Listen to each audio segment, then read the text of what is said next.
In a previous video, I shared with you the fact that you could put a cell value in A1, like something here, and you could turn this whole thing into dark mode.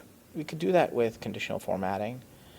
We can say custom formula is equal to A1 is equal to nothing, not, and wrap it around not. Put dollar signs in front of the A and in front of the 1.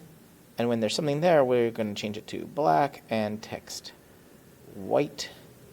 Done. And then if we delete A1, it goes back to normal. So someone asked, can we automatically get this back to normal? And yes, we can. Let's put something here, A1. Let's go to extensions app script. Click OK. Our sheet name is sheet 1. So let's go create a function called spreadsheet app.getActive spreadsheet, get sheet by name, sheet 1, get range, put in quotes A1, and then set value, and we're going to set value to nothing, just to quotes, done. And we're going to call this function reset A1. Let's hit save or command S, and now we want to test if this is going to work. So let's just click run. Make sure there's no errors, and we have to authorize. Scroll down, click continue.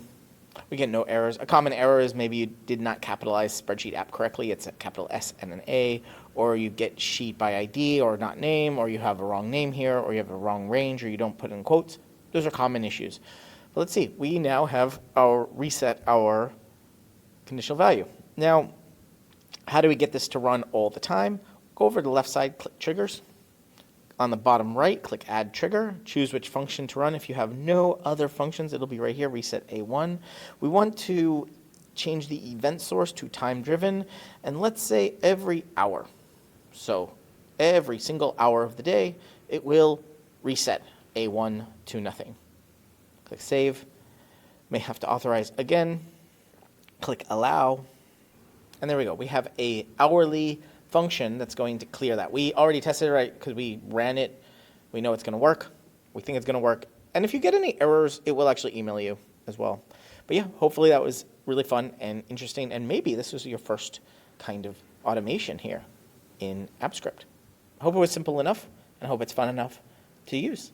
You're watching Better Sheets here on YouTube. Make sure you check out this video or this video and subscribe right now to get more tips, tricks, how-tos, get more out of your Google Sheets than you ever have before.